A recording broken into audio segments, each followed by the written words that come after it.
Class 12th के all students का मेरे चैनल अशोक कुमार नरवर में बहुत बहुत स्वागत है। मैं आपका शिक्षक अशोक कुमार नरवर। आपका जो एक बोर्ड एमपी बोर्ड जो है उसने एक नया टॉपिक रखा है इंग्लिश मीडियम वालों के लिए। वो नए टॉपिक के क्वेश्चन आंसर हैं, ऑब्जेक्टिव क्वेश्चन आंसर है, उनको मैं पढ़ूंगा। ये आपके लिए परीक्षा उपयोगी बहुत होंगे और साथ में परीक्षा में ये काम में आएंगे या आपके बहुत उपयोगी भी हो गए, इसलिए मैं इन्हीं को पढ़ूंगा। अब आप ध्यान से सुनिएगा, वीडियो को ध्यान से देखिएगा। तो इसमें तीसरा प्रश्न, दो प्रश्न पहले वाले पेज में थे वो मैंने पढ़ दिए थे। अब देखिए, छायावादी काव्य की विशेषता है, तो इन चार में से एक विशेषता लेना है। सामाजिक यथार्थ का चित्रण, अलौकिक सत्ता के प्रति प्रेम, विद्रोह दोनों, सुख के लिए फूल तथा दुख के लिए कांटा, सुख के लिए फूल तथा दुख के लिए कांटा, रूढ़ियों के प्रति विद्रोह। अब इसका जो उत्तर है वो कौन सा है, देख लीजिए। एक का दा है। क्या है? एक का दा, ये दा वाला उत्तर होगा, रूढ़ियों के प्रति विद्रोह। ये छायावादी काव्य की प्रमुख विशेषता।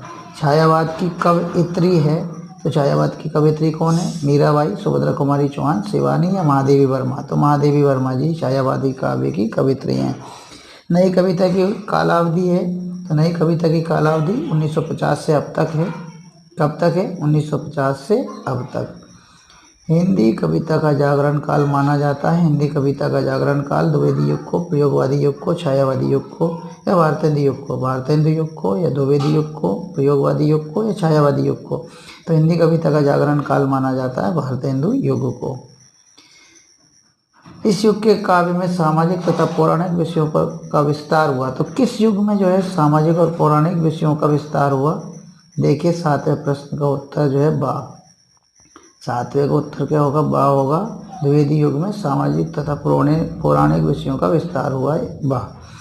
स्थूल के प्रति सूक्ष्म का विद्रोह छायावाद की परिभाषा है, तो किसके द्वारा दी गई है? क्या आचार्य रामचंद्र शुक्ल द्वारा दी गई है? क्या डॉक्टर राम कुमार वर्मा द्वारा दी गई है?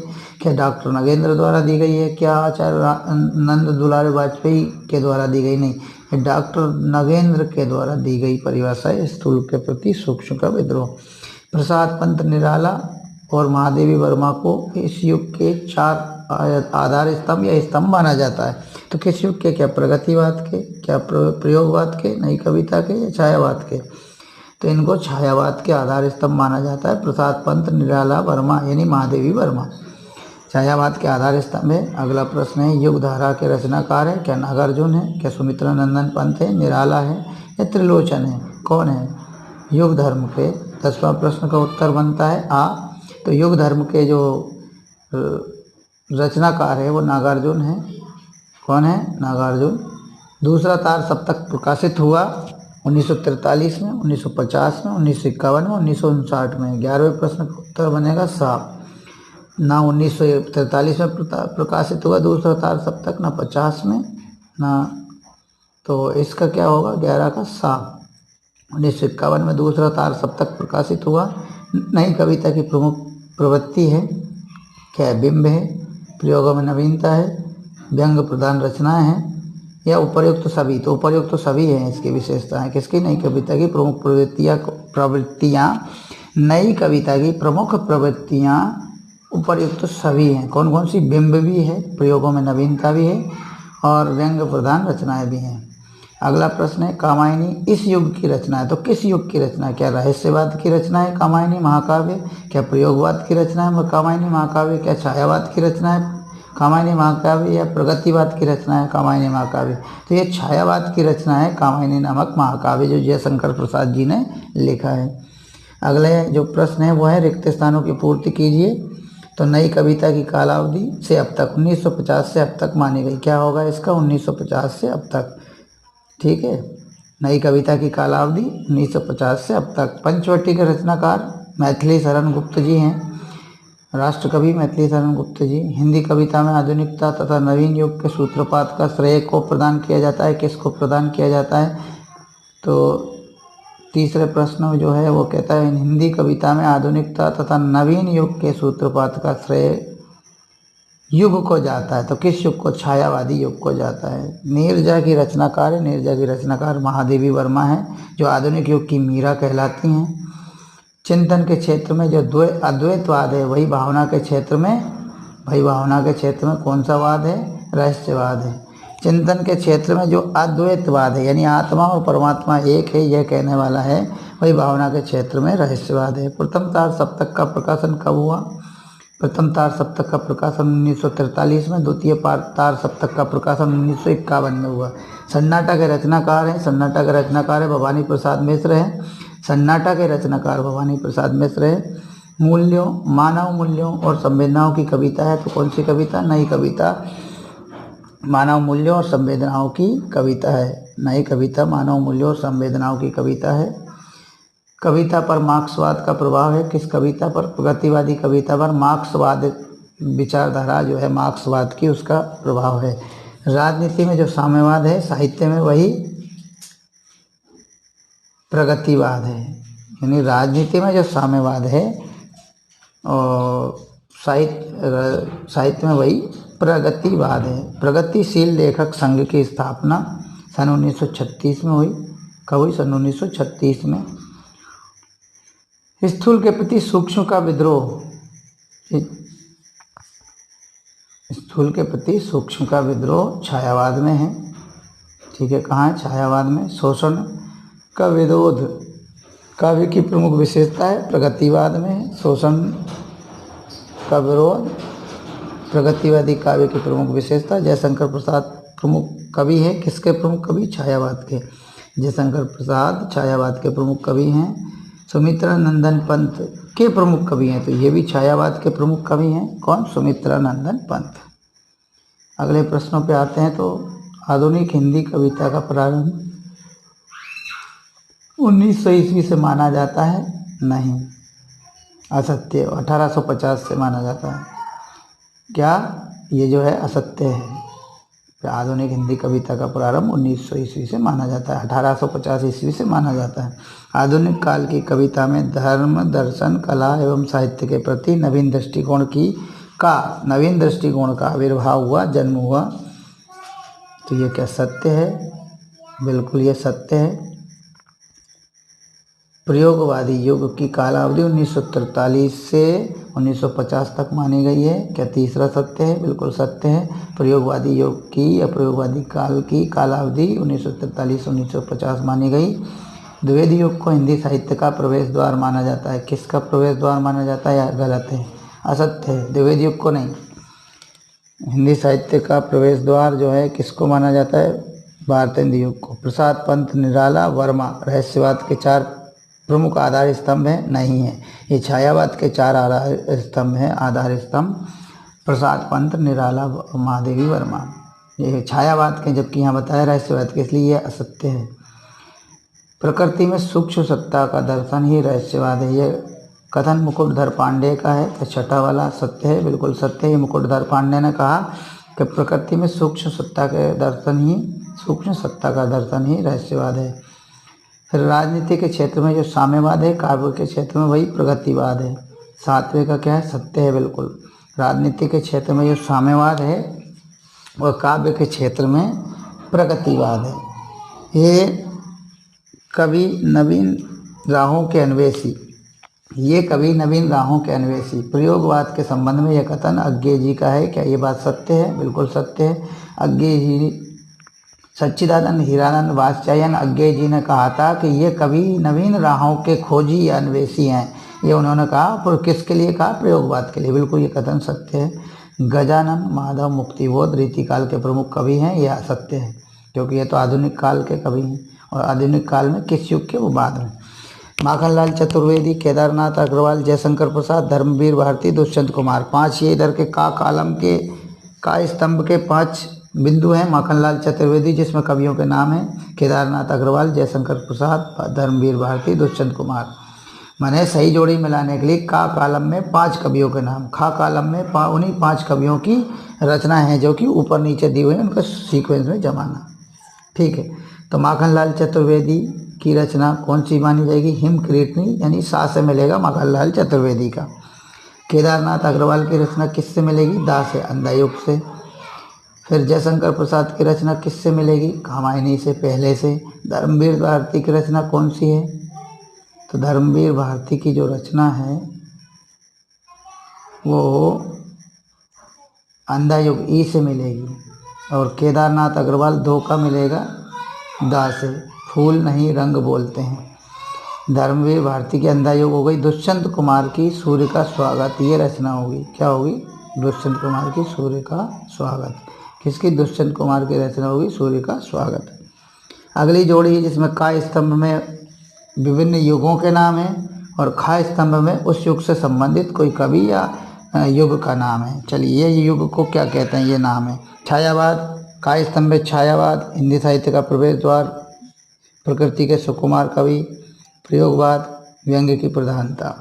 और इसी को अगर जोड़ी से मिलाएं तो छायावाद का मिलन होता है जिबा में, खा कालम जो है उसमें बा से जयशंकर प्रसाद से मिलान होता है। किसका? छायावाद का। हिंदी साहित्य का प्रवेश द्वार, हिंदी साहित्य का प्रवेश द्वार भारतेंदु युग को कहा गया है। किसको? भारतेंदु युग को हिंदी साहित्य का प्रवेश द्वार। प्रकृति के सुकुमार कवि, प्रकृति के सुकुमार कवि का मिलान होगा किससे? सुमित्रानंदन पंत से। प्रयोगवाद का मिलान किससे होगा? प्रयोगवाद का मिलान 4 का दा से यानी अज्ञेय जी से। सच्चिदानंद हीरानंद वात्स्यायन अज्ञेय जी से इसका मिलान होगा। व्यंग्य की प्रधानता तो ये किस में? 5 का सा से मिलान होगा। व्यंग्य की प्रधानता जो है नई कविता में है। एक शब्द या वाक्य में उत्तर दीजिए, ये प्रश्न आते हैं। भारतेंदु युग के कवियों की वाणी में कौन सा स्वर मुखरित हुआ? भारतेंदु युग के जो कवि हैं उनकी वाणी में कौन सा स्वर मुखरित हुआ? कौन सा स्वर निकला? राष्ट्रीयता का स्वर निकला। भारतेंदु युग के कवियों की वाणी में से राष्ट्रीयता का स्वर मुखरित हुआ है। द्विवेदी युग में कौन सी भाषा कविता की संवाहिका रही, यानी आगे बढ़ाने वाली रही या ढोने वाली रही? तो खड़ी बोली। द्विवेदी युग में खड़ी बोली भाषा या खड़ी बोली कविता की संवाहिका रही। हिंदी कविता में नवीन युग के सूत्रपात का श्रेय किस युग को प्रदान किया गया? हिंदी कविता में नवीन युग के सूत्रपात का श्रेय छायावादी युग को प्रदान किया गया। किसको? छायावादी युग को। अब अगला प्रश्न है, छायावादी काव्य में किन भावनाओं की प्रधानता है? छायावादी काव्य में सौंदर्य तथा प्रेम की भावनाओं की प्रधानता है। महादेवी वर्मा के काव्य में प्रधान रूप से कौन से स्वर मुखरित हुए? तो विरह वेदना के स्वर मुखरित हुए। महादेवी वर्मा के काव्य में प्रधान रूप से विरह वेदना के स्वर मुखरित हुए। जयशंकर प्रसाद ने मूलतः अपने काव्य में किन भावों का अंकन किया है? तो जयशंकर प्रसाद ने मूलतः अपने काव्य में सौंदर्य, प्रेम और यौवन एवं श्रृंगार, किन भावों का? सौंदर्य, प्रेम, यौवन और श्रृंगार आदि भावों का अंकन किया है जयशंकर प्रसाद ने। छायावादी युग के किस कवि ने क्रांति एवं विद्रोह का स्वर निनादित किया है? तो क्रांति एवं विद्रोह का स्वर निनादित किया है किसने? सूर्यकांत त्रिपाठी निराला ने। फिर कामायनी किस युग की रचना है? कामायनी आधुनिक युग की रचना है और आधुनिक युग में भी ये छायावाद की रचना है। किसकी? आधुनिक युग की तो है ही सही, लेकिन छायावाद की है। और महाकाव्य भी है। कामायनी एक महाकाव्य है जिसको जयशंकर प्रसाद ने लिखा, छायावाद की रचना है। छायावाद आधुनिक युग का ही एक युग है। गजानन माधव मुक्तिबोध की रचनाएं किस युग से संबंधित हैं? गजानन माधव मुक्तिबोध की रचनाएं प्रगतिवाद से संबंधित है। ये यहाँ इसका उत्तर है। फिर पूछा उन्होंने, यथार्थ से पलायन का काव्य कौन सा है? यथार्थ से पलायन का काव्य छायावादी काव्य है। फिर प्रश्न है, प्रयोगवाद का प्रारंभ कब हुआ? प्रयोगवाद का प्रारंभ सन 1943 में हुआ। कब हुआ? सन 1943 में प्रयोगवाद का प्रारंभ हुआ। ये प्रश्न थे एक शब्द में उत्तर के, अति लघुत्तरीय प्रश्न हैं। इनके उत्तरों को और देख लीजिए। प्रगतिवादी साहित्य किस विचारधारा से प्रभावित है? प्रगतिवादी साहित्य साम्यवादी विचारधारा से प्रभावित है। 2 छायावादी कवियों के नाम बताइए। तो सुमित्रानंदन पंत, महादेवी वर्मा। 2 और हैं, जयशंकर प्रसाद और सूर्यकांत त्रिपाठी निराला। तो इनको इस नाम से जाने जाते हैं कि छायावादी 4 आधार स्तंभ, प्रसाद, पंत, निराला, वर्मा। प्रसाद मीन जयशंकर प्रसाद, पंत मीन सुमित्रानंदन पंत, निराला सूर्यकांत त्रिपाठी निराला, वर्मा महादेवी वर्मा। ये इनके 4 नाम हैं। यहाँ हम उनके नाम 2 पूछे। सुमित्रानंदन पंत किन किन विचारधाराओं से प्रभावित थे? सुमित्रानंदन पंत गांधीवाद, मार्क्सवाद एवं अरविंद दर्शन से अत्यधिक प्रभावित थे। भारतेंदु युग का अन्य नाम क्या है? भारतेंदु युग को पुनर्जागरण काल के नाम से भी जाना जाता है। फिर है, भारतेंदु युग में काव्य की भाषा क्या थी? भारतेंदु युग में काव्य की भाषा ब्रज भाषा थी। आधुनिक काल के द्वितीय युग का नाम बताइए। आधुनिक काल के द्वितीय युग का नाम है द्विवेदी युग। आधुनिक काल के द्वितीय युग का नाम है द्विवेदी युग। द्विवेदी युग के प्रवर्तक कौन थे? द्विवेदी युग के प्रवर्तक आचार्य महावीर प्रसाद द्विवेदी माने जाते हैं या थे। आचार्य महावीर प्रसाद द्विवेदी युग के प्रवर्तक माने जाते हैं। द्विवेदी युगीन दो महाकाव्यों के नाम बताइए। द्विवेदी युगीन दो महाकाव्यों के नाम प्रिय प्रवास विद्यानिवास मिश्र और साकेत जो है मैथिली शरण गुप्त। ठीक है, प्रिय प्रवास और साकेत। छायावाद का तात्पर्य समझाइए। संसार के किसी भी पदार्थ में एक अनजान शक्ति का प्रतिबिंब निहारना अथवा उसको आरोपित करना छायावाद कहलाता है। माने किसी भी पदार्थ में, संसार के किसी भी पदार्थ में एक अनजान शक्ति का प्रतिबिंब निहारना है, नहीं है तो भी निहारना, अथवा उसको आरोपित करना, अथवा उसको मान लेना वैसा कि ये सजीव है, निर्जीव को सजीव मानना, इसी को कहते हैं आरोपित करना, छायावाद कहलाता है। छायावादी काव्य के एक कवि एवं उनकी एक रचना का नाम बताइए। एक प्रमुख छायावादी कवि सुमित्रानंदन पंत हैं। उनकी रचना लोकायतन है। छायावाद का समय क्या माना गया है? छायावाद का समय सन 1920 ईस्वी से 1936 माना गया है। छायावाद की किन्हीं दो रचनाओं के नाम लिखिए। छायावाद की किन्हीं दो रचनाओं में कामायनी एक महाकाव्य, एक परिमल एक काव्य संग्रह है। तो कामायनी परिमल छायावाद की प्रमुख दो रचनाएं हैं।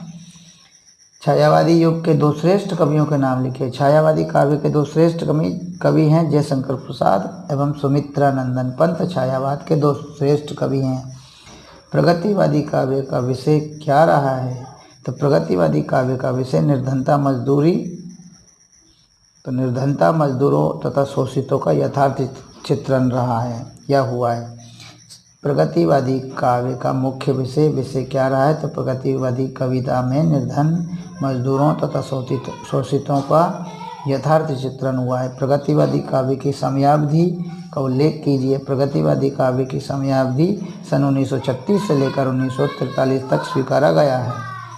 अगले प्रश्न हैं, प्रगतिवादी काव्यधारा के दो प्रमुख कवियों के नाम लिखिए। प्रगतिवादी काव्यधारा के दो श्रेष्ठ कवि नागार्जुन तथा केदारनाथ अग्रवाल हैं। नागार्जुन तथा केदारनाथ अग्रवाल हैं। प्रयोगवाद का प्रवर्तक किसे माना जाता है? प्रयोगवाद का प्रवर्तक अज्ञेय जी को माना जाता है, जिनका पूरा नाम है सच्चिदानंद हीरानंद वात्स्यायन अज्ञेय। तार सप्तक का संपादन प्रथम बार कब और किसने किया? तार सप्तक का प्रथम बार संपादन अज्ञेय जी ने सन 1943 में किया। प्रयोगवाद के एक कवि तथा उसकी रचना का नाम भी लिखिए। तो प्रयोगवाद के एक प्रमुख कवि है अज्ञेय जी है। सच्चिदानंद हीरानंद वात्स्यायन अज्ञेय प्रमुख कवि है। उनकी रचना का नाम है बाबरा अहेरी। फिर नई कविता के प्रमुख एक कवि का नाम और उसकी एक रचना का नाम बताइए। नई कविता के प्रमुख कवि में सबसे प्रमुख कवि होते हैं भवानी प्रसाद मिश्र और उनकी रचना का नाम है गीत परोस सन्नाटा आमने सामने। चलो ये भी हो गया। लघु उत्तरीय प्रश्न आते हैं। हिंदी कविता के आधुनिक विकास क्रम को विद्वानों ने किस प्रकार वर्गीकृत किया है? सर्वमान्य रूपों को लिखिए तथा यह भी बताइए कि हिंदी साहित्य का प्रवेश द्वार किस युग को माना जाता है। 3-4 बातें पूछिए। हिंदी कविता के आधुनिक विकास क्रम को विद्वानों ने किस प्रकार वर्गीकृत किया है? तो हिंदी कविता के आधुनिक विकास क्रम का वर्गीकरण बताना है एक उत्तर के एक भाग में। दूसरे में सर्वमान्य रूप बताना है। फिर हिंदी साहित्य का प्रवेश द्वार किस युग को माना गया, ये बातें सारी बताना है। हिंदी कविता के विकास क्रम को विभिन्न विद्वानों ने अनेक प्रकार से वर्गीकृत किया, किंतु सर्वमान्य रूप से इस विकास क्रम को निम्नलिखित भागों में बांटा गया है। तो विकास क्रम है, पहला विकास क्रम में पहला युग है भारतेंदु युग सन 1850 ईस्वी से 1900 ईस्वी तक। द्विवेदी युग 1900 ईस्वी से 1920 ईस्वी तक। छायावादी युग 1920 से 1936 ईस्वी तक। प्रगतिवादी युग 1936 से 1943 तक। प्रयोगवादी युग 1943 से 1950 तक। नई कविता 1950 से आज तक। भारतेंदु युग हिंदी कविता का जागरण काल है, यह दूसरा भाग है उसका। इस युग को हिंदी साहित्य का प्रवेश द्वार माना जाता है। मतलब भारतेंदु युग हिंदी कविता का एक तो जागरण काल है और हिंदी साहित्य का प्रवेश द्वार भी है। ये कहा गया है। इस युग में देशोद्धार, राष्ट्र प्रेम, अतीत गरिमा आदि विषयों की ओर ध्यान दिया गया है। यानी एक तो देश के उद्धार पर ध्यान दिया गया, देशोद्धार, और राष्ट्र प्रेम पर, देशभक्ति पर बहुत ध्यान दिया गया है। ये प्रमुख विषय रहे। अतीत की गरिमा यानी भूतकाल के गरिमामयी पल, गरिमामयी युग क्या थे और उन युगों के जो नायक कौन थे, उन पर संबंधित बातें लिखी गई, उनसे संबंधित कविताएं लिखी गई। आदि विषयों की ओर ध्यान दिया गया और कवियों की वाणी में राष्ट्रीयता का स्वर निनादित हुआ है, यानी उच्चारित हुआ है, निनादित हुआ है। आधुनिक काल को कितने युगों में विभाजित किया गया है? आधुनिक काल को निम्नांकित युगों में विभाजित किया गया है, जो कि 6 युग है। भारतेंदु युग, द्विवेदी युग, छायावादी युग, प्रगतिवादी युग, प्रयोगवादी युग, नई कविता। फिर से आधुनिक काल को 6 युगों में विभाजित किया गया है, जो कि ऊपर की सारणी में भी यही बताया था। भारतेंदु युग 1850 से 1900 ईस्वी तक, द्विवेदी युग 1900 से 1920 ईस्वी तक, छायावादी युग 1920 से 1936 ईस्वी तक, प्रगतिवादी युग 1936 से 1943 ईस्वी तक, प्रयोगवादी युग 1943 से 1950 तक, नई कविता 1950 से आज तक। ये उनके युगों के नाम और उनके सन। भारतेंदु युग के काव्य की प्रमुख विशेषता, भारतेंदु युग के काव्य की प्रमुख विशेषता अग्रांकित है। तो ये विशेषता है भारतेंदु युगीन काव्य की। समाज सुधार का भाव, कविताओं में जो भाव था वो समाज सुधार का भाव था। राष्ट्रीय चेतना, राष्ट्र में लोगों में राष्ट्र के प्रति चेतना जगाना, भक्ति भावना, राष्ट्र के प्रति भक्ति की भावना, प्रकृति का चित्रण करना, मनोरम चित्रण, सुंदर चित्रण करना, ब्रज भाषा का प्रयोग, ये भी विशेषता है। श्रृंगार वर्णन भी किया गया, स्वदेश प्रेम भी बताया। भारतेंदु युग के प्रमुख कवियों के नाम लिखिए। भारतेंदु युग के प्रमुख कवि हैं भारतेंदु हरिश्चंद्र, जो कि स्वयं उस युग के प्रवर्तक हैं, प्रताप नारायण मिश्र, चौधरी बद्री नारायण प्रेम घन, धन नहीं घन, प्रेम घन, घन मीन्स बादल, प्रेम का बादल, ये उनका टाइटल है। ठाकुर जगमोहन सिंह, राधा कृष्णदास, अंबिका दत्त व्यास आदि भारतेंदु युग के प्रमुख कवि हैं। भारतेंदु युग को हिंदी कविता का जागरण काल क्यों कहा जाता है? ये बिल्कुल अच्छे से समझिएगा। भारतेंदु युग को हिंदी कविता का जागरण काल क्यों कहा जाता है? देखिए, भारतेंदु युग के कवियों की कविता में देश का उद्धार, देशोद्धार, राष्ट्र के प्रति प्रेम भावना, अतीत गरिमा आदि विषयों की ओर ध्यान दिया गया। कवियों की वाणी में राष्ट्रीयता का स्वर प्रमुख रूप से मुखरित हुआ, निनादित हुआ। सांस्कृतिक, राजनीतिक, सामाजिक आंदोलनों के फलस्वरूप हिंदी काव्य में नई चेतना तथा विचारों का समावेश भी हुआ। इसलिए भारतेंदु युग को हिंदी कविता का जागरण काल कहा जाता है। द्विवेदी युग के काव्य की 4 विशेषताएं बताइए। वर्णन की प्रधानता, अतीत के गौरव का बखान, आदर्शवादिता और देश प्रेम।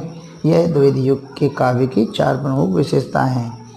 रूपसी तेरा घन केश पाश, केश पाश माने केशों की फांसी, केशों की रस्सी। श्यामल श्यामल कोमल कोमल लहराता सुरभित केश पाश, केश पाश माने केशों का पाश।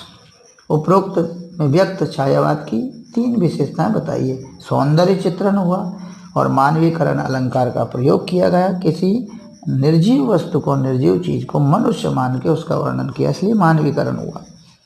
कोमल कांत पदावली है, जो कि बहुत सुंदरता से पढ़ी जाती है। छायावाद के 3 कवियों के नाम और उनकी एक एक रचनाएं लिखिए। जयशंकर प्रसाद कामायनी, ये प्रमुख कवि है छायावाद के, उनकी रचना कामायनी एक महाकाव्य है। सुमित्रानंदन पंत युगवाणी, उनकी रचना हुई। महादेवी वर्मा दीपशिखा, ये भी छायावाद की एक प्रमुख रचना है। छायावादी कविता की विशेषताओं का उल्लेख कीजिए। छायावाद की 4 प्रमुख विशेषताएं निम्नलिखित हैं या लिखित हैं। सौंदर्य तथा प्रणय भावनाओं की प्रधानता, सौंदर्य तथा प्रणय भावनाओं की प्राधान्य, प्रणय भावनाओं का प्राधान्य यानी प्रधानता। भाषा में लाक्षणिकता तथा वक्रता की प्रमुखता, भाषा में लाक्षणिकता तथा वक्रता की प्रमुखता।